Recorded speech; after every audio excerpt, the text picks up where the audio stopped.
Assalamualaikum warahmatullahi wabarakatuh. Perkenalkan, nama saya Retno Wulandari. Saya dari Prodi Administrasi Publik Universitas Aisyah Yogyakarta.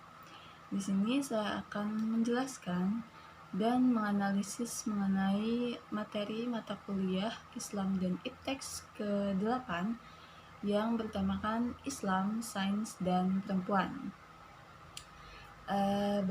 Pertama-tama kita akan membahas mengenai sejarah perempuan dan pria di ranah publik. Jadi, pada mulanya keluarga-keluarga di seluruh dunia dikarakterisasi oleh prinsip pembagian kerja atau division of labor antara laki-laki dan perempuan. Nah, hal ini merupakan salah satu warisan dari tradisi purba ketika mereka sudah mulai meninggalkan tradisi nomaden dan memulai tradisi tinggal menetap. Pada masanya, laki-laki yang dianggap memiliki fisik yang kuat bertugas berburu atau berladang. Kelak di kemudian hari, bidang yang ditekuni oleh para lelaki ini disebut sebagai ranah publik.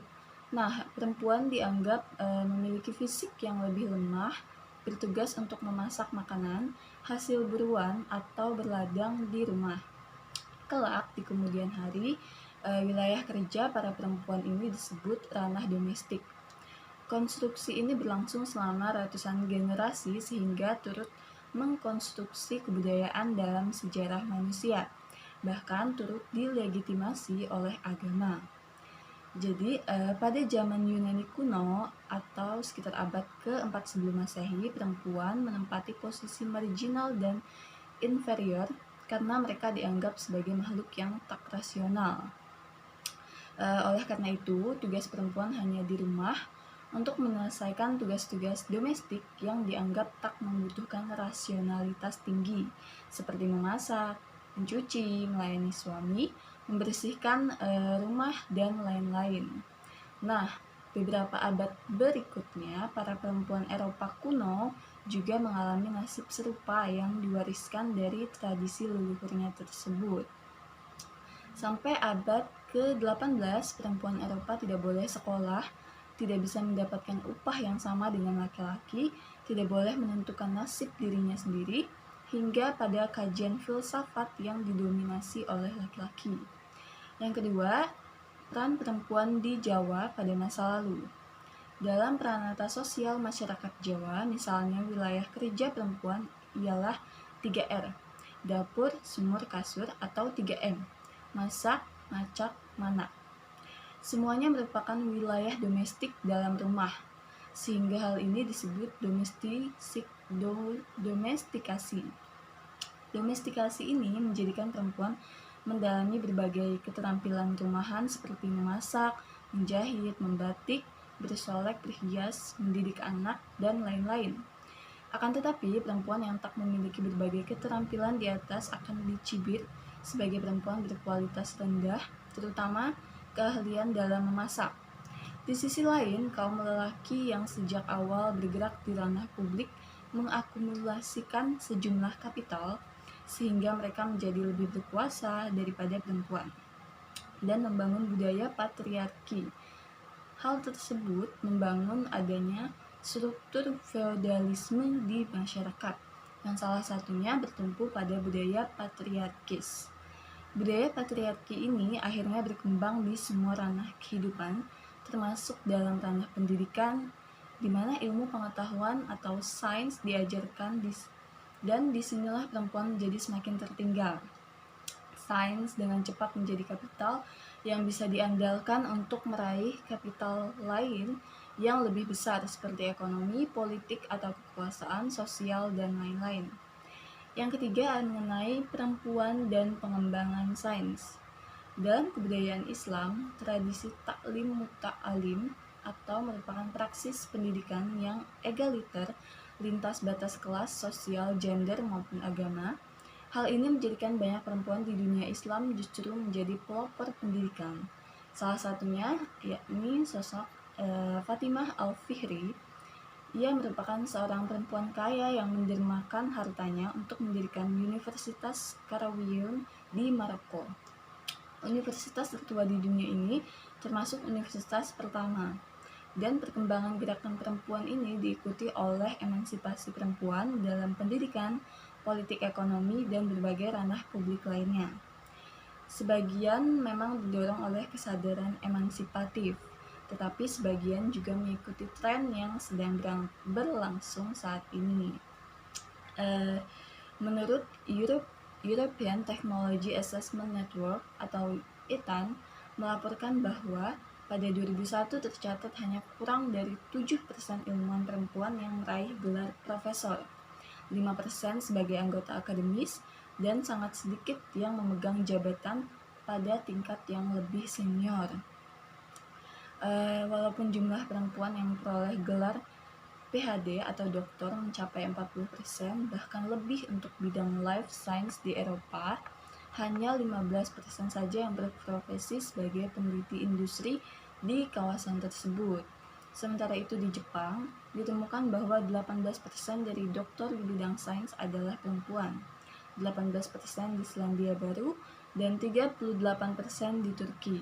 Data dari Institute for Statistik UNESCO pada 2019, rata-rata proporsi perempuan riset di seluruh dunia hanya 29,3%. Tentu terdapat perbedaan antar kawasan, negara, dan disiplin.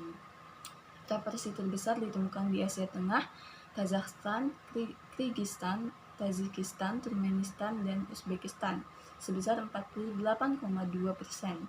Yang menarik dari proporsi perempuan riset di negara-negara Arab, yakni 41,5%, lebih tinggi dibandingkan misalnya dengan Eropa Tengah dan Timur sebesar 39,39% atau Amerika Utara dan Eropa Barat sebesar 32,79%.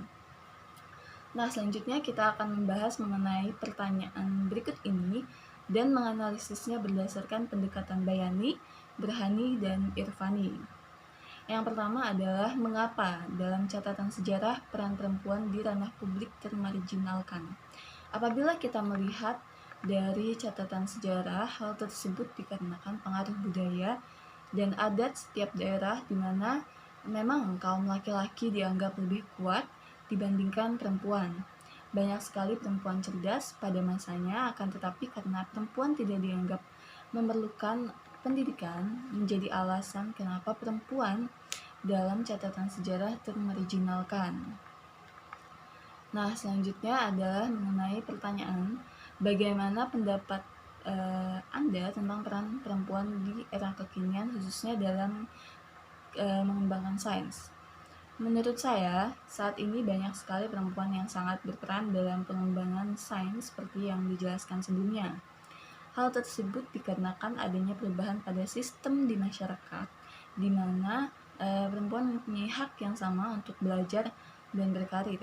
Kemudian dukungan dari pemerintah juga memberikan kemudahan bagi para perempuan, misalnya seperti adanya cuti melahirkan yang diberikan oleh pemerintah maupun tempat bekerja.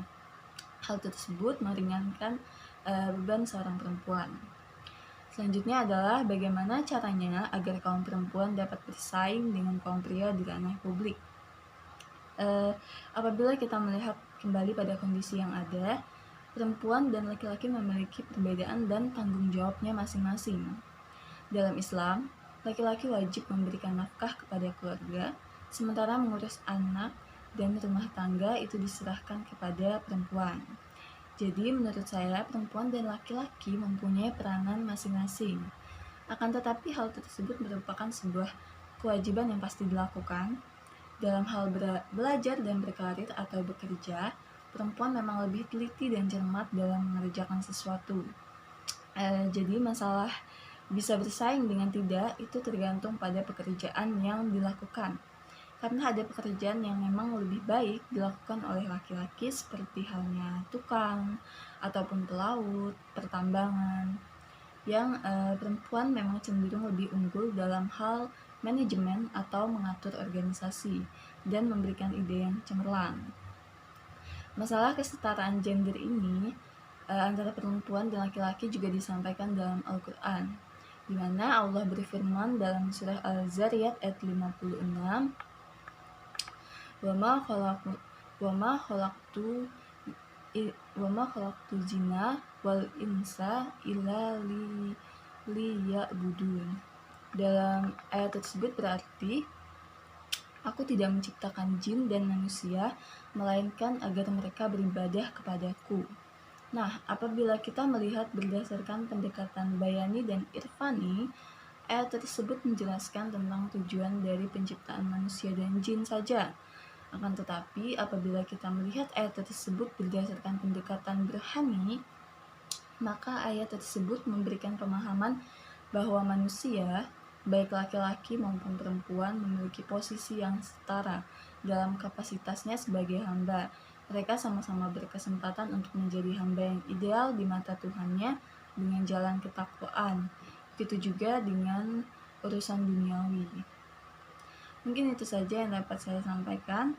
Terima kasih atas perhatiannya. Wassalamualaikum warahmatullahi wabarakatuh.